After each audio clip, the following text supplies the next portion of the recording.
గురువారం నాడు అసలు దక్షిణామూర్తి స్తోత్రం అన్న మాట అనడమే చాలా గొప్ప. అటువంటి దక్షిణామూర్తి స్తోత్రాన్ని శంకరాచార్యులు వారు రచించారు.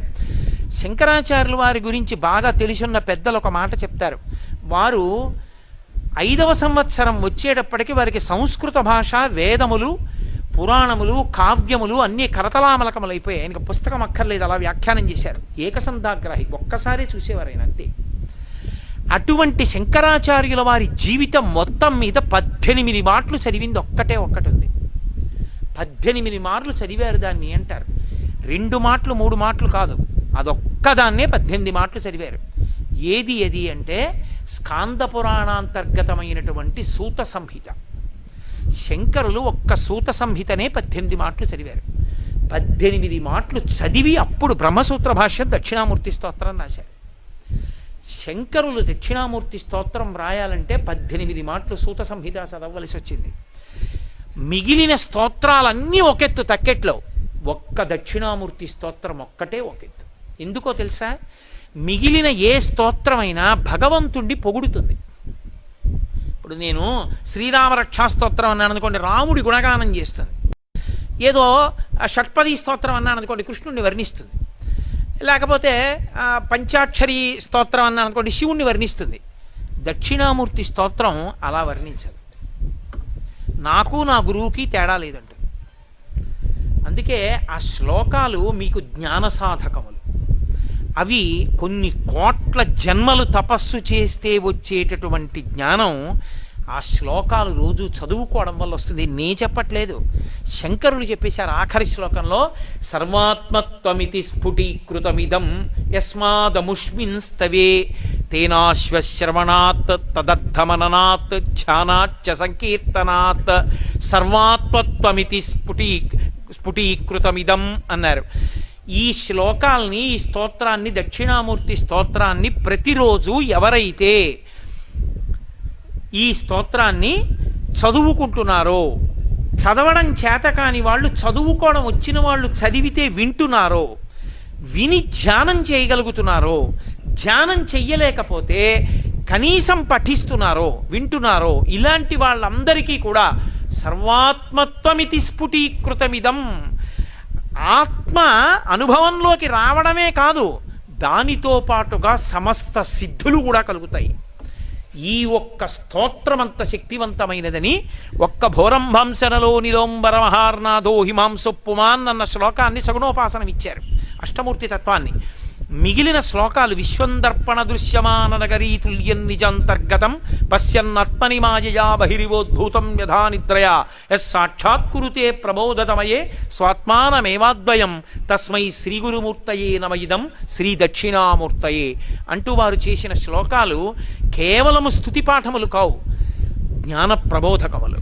అందుకే అవి ధ్యాన మంటపంలో కూర్చుని ఒక్కసారి ఆ స్తోత్రం చదివి వెళ్ళిపోతే చాలు.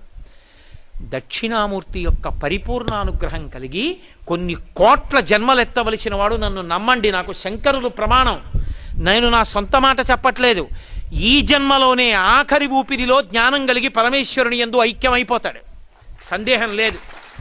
అంత గొప్ప స్తోత్రం ఈ ప్రపంచంలో వాంగ్మయం మొత్తం మీద ఉన్న ఒకే ఒక్క స్తోత్రం దక్షిణామూర్తి స్తోత్రం.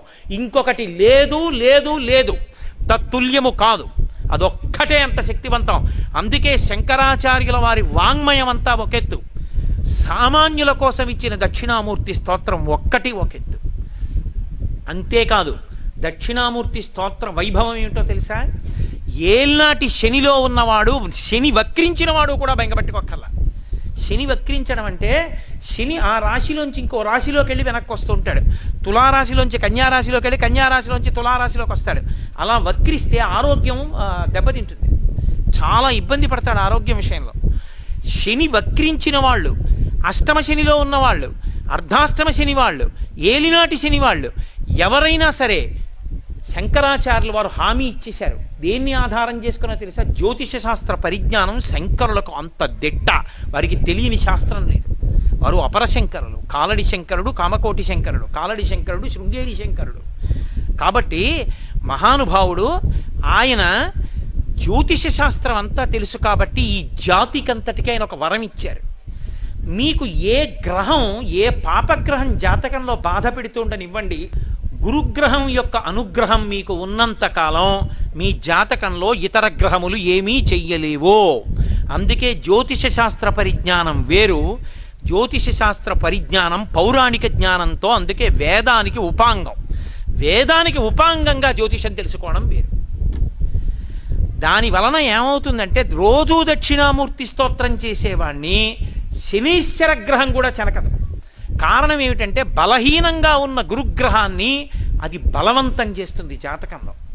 పైకి కనపడదు. జాతకం చూశారనుకోండి, గురుగ్రహం బలం లేదండి మీకు అంటాడు. నేను యథార్థంగా చూసా, పైకి చెప్పడం ఇష్టం లేదు నాకు ఎవరి విషయంలోనూ. ఒక సమయంలో ఒక వ్యక్తి ఇంటికి వచ్చి, ఏమయ్యా యథార్థానికి నీ భార్య చనిపోయి 3 నెలలు అవ్వాలి, ఇప్పటికి నువ్వు భార్యాహీనుడు అయిపోవాలి, నీ జాతకంలో గ్రహాలంత భయంకరంగా ఉన్నాయి, అయినా నువ్వు ఇంత సంతోషంగా ఉన్నావు, ఇంత నవ్వుతూ ఉన్నావు, కనీసం నీ భార్య మృత్యు వరకైనా వెళ్ళొచ్చిందా, నిజం చెప్పని అడిగాడు. వెళ్ళొచ్చింది, నిజమే, యథార్థమే. ఆమె వెళ్ళిపోతోందని కూడా తెలియదు ఈయనకి. మృత్యువు దగ్గరికి వెళ్ళిపోయి వెనక్కి వచ్చేసింది ఆవిడ. అదృష్టం. ఆవిడ వెళ్ళిపోయిందన్న విషయం ఆవిడికి తెలియదు, ఆవిడ వెళ్ళిపోయిందన్న విషయం ఈవిడికి తెలియదు, ఈయనకి తెలియదు. రక్షింపబడ్డాడు. ఎవరో నేను చెప్పను, ఎందుకో చెప్పేస్తాను మీకు. ఆవిడికి షుగర్ వచ్చిందన్న విషయం ఆయనకి తెలియదు, ఆవిడికి తెలియదు, వాళ్ళిద్దరికీ షుగర్ గురించి తెలియదు. తెలియకపోవడం వల్ల నీరసంగా ఉంటోందని ఆయన ఇంకా గ్లూకోజు పళ్ళు పట్టుకొచ్చేవాడు ప్రేమతో. ఆవిడ ఇంకా గ్లూకోజ్ కలుపు తాగేస్తుండేది, పళ్ళు ఇంకా తినేసి పళ్ళరసాలు తాగేసింది. 2, 3, 4, 5 దగ్గరికి వెళ్ళిపోయింది షుగర్. తెలియదు వాళ్ళిద్దరికీ షుగర్ గురించి. అసలు ఇవాళ నాకు కాళ్ళు కదలటం లేదండి, చేతులు కదలటం లేదండి, అసలు ఏమిటో నాకు పట్టివ్వట్లేదు, పటకారా వంట చేయలేనంది ఆవిడ. అంటే ఆయన అన్నాడు, ఏమిటి అలా ఉందంటున్నావు, ఓసారి ఫలానా డాక్టర్ గారి దగ్గరికి వెళ్ళి చూపించుకో అని ఆయన వెళ్ళిపోయాడు. ఈ అమ్మాయి డాక్టర్ గారి దగ్గరికి వెళ్ళింది. ఆ డాక్టర్ గారికి ఎందుకో అనుమానం వచ్చి, అది మన జాతి గొప్పతనం ఏమిటంటే భగవంతుడి ప్రార్థన చేస్తే భగవంతుడు రక్షిస్తాడని ప్రార్థనలు చెయ్యం మనం. భగవంతుడిని ప్రార్థన చేస్తే వైద్యుడిగా రక్షిస్తాడు. కృతజ్ఞత వైద్యుడికి. ప్రథమో దైవ్యోభిషకో, వైద్యుని యందు బుద్ధి ప్రచోదనం చేస్తాడు. వాడి బాధ ఏమిటో పసిగట్టే శక్తి వైద్యుడికి ఇస్తాడు. ఆయన ఎందుకో బ్లడ్ టెస్ట్ చేశాడు. చేసి, అమ్మ మీ ఆయన ఫోన్ నెంబర్ ఇయ్యనా, డాక్టర్ గారే ఫోన్ చేశాడు, ఏమయ్యా మీ ఆవిడ ఇంకో అరగంట ఉంటే చాలా గొప్ప, నువ్వు వచ్చేసాయి తొందరగానే. ఆయన గబగబా తిరిగి వచ్చాడు. తిరిగి వస్తే, అసలు ఇలా ఎలా బతికుందయా మీ ఆవిడ, నాకు అర్థం కాలేదు, ఈ పాటికి ఎప్పుడో పోవాలి కోమాలోకి, కనీసం మూత్రపిండాలు ఏమన్నా పోవాలి, ఎలా బతికుందయా అని షుగర్కి వైద్యం మొదలెట్టాడు. ఆవిడ బతికి బట్టకట్టి. ఓ రోజు రాత్రి 8:30కో జ్యోతిష్కుడు వచ్చి ఆయన జాతక చక్రం పట్టుకుని అడిగాడు, ఈ భార్య చచ్చిపోవాలి ఎలా బతికిందని. నేను మీకు యథార్థం చెప్తున్నా, ఆయన బలం ఏమిటో తెలుసా, ఆయన దక్షిణామూర్తి స్తోత్రం ఉపాసన చేశాడు. రోజు దక్షిణామూర్తి స్తోత్రం చదవడం ఆయనకు అలవాటు.